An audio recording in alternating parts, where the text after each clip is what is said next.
Maya-payabak, Tarlakenyos, na yung baggabigat, kada kayo amin. Ako si Tebs, halina tsumibog for the go dito lang sa Biyaheng Angel. Para sa pangmalakasang tiyugog na adventure, halina't samahan ako tumikim ng iba't ibang pagkain at inumin na patok dito sa syudad ng Tarlac, na paniguradong swak na swak sa inyong panlasa at bulsa.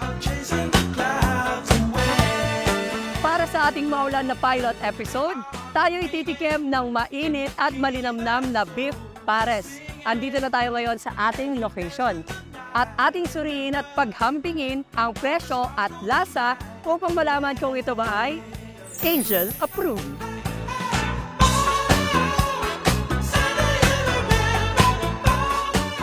Ito po ako ng isang pares rice. Apo, isa lang po. So ito na nga guys, andito na yung 52 pesos na beef pares. Pwede nyo siyang mabili ng 45 pesos kung gusto nyo walang egg. Pero nag-order ako ng with egg, kaya 52 pesos yung binayaran ko. And meron na siyang garlic rice. So binubuo siya ng laman ng baka, tsaka ng balat ng baka. Perfect na perfect siya sa weather. At tsaka, feel ko mas ma-appreciate nyo siya kapag nilagyan nyo siya ng manghang, ng kalamansi, at tsaka ng onion leaves. Ayan. So, para sa akin, malinamnam siya, tsaka not bad for 52 pesos. Sobrang swak na swak, sulit na.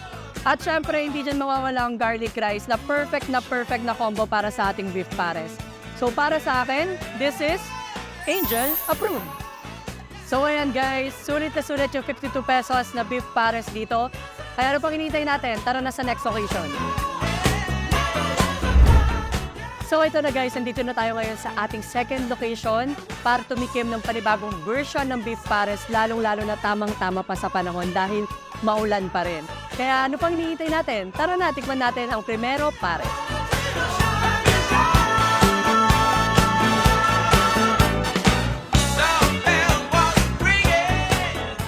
Pati order po ako ng isang ultimate pares. Thank you. So ito na guys, andito na ang ultimate pares ng primero pares na nagkakahalaga ng 229 pesos. Grabe, ibang take talaga to at ibang panibagong atake para sa beef pares. Sa 229 pesos, sulit na to kasi makakakuha ka na ng laman ng baka, chicharong bulaklak, pork intestine at higit sa lahat may balot. Kaya para sa akin, this is Angel approved. Sobra na nga ako nabusog sa mga pares at tinikman natin na perfect pair na yung tag-ulan. At syempre, ano pa ba ang masarap gawin kapag umuulan? Kundi ang magkape. Kaya ano pang hinihintay natin? Tara, kape tayo. Next up, Cafe Wagon. Sa mga coffee lover na tulad ko, tikman natin kung ano ba ang best seller nila dito. Order po ako ng isang Spanish latte ice at saka po isang signature nachos nito. So ito na guys, andito na ang kanilang best seller. Ito ang Spanish latte at meron tayo dito kanilang signature nachos, na kung saan makikita nyo naman na sobrang punong-puno ng cheese. So tikman natin tong kanilang Spanish latte. So kung gusto nyo ng kape na naghahalo yung pahit at saka tamis, Spanish latte is perfect for you. Para sa akin, tamang-tama lang yung contrast ng dalawang yun. And then up next, syempre tikman naman natin to kanilang signature nachos na siksik sa cheese. Kaya sa mga naghahanap ng chill outdoor vibes na cafe, Cafe Wagon is perfect for you. For me, this is Angel approved. Ngayon na na-enjoy na natin ang Cafe Wagon, let's check out another coffee shop but this time, indoor naman. Kung kanina ay galing tayo sa outdoor cafe, for our last stop, let's check out this indoor cafe at ating alamin at tikman kung ano ba ang best seller nila dito. Tara!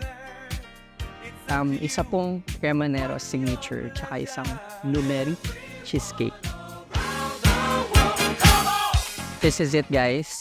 We have the Cremanero signature and the blueberry cheesecake, the best way to end this episode. Kaya ano pang hinihintay natin? Tikman na natin to.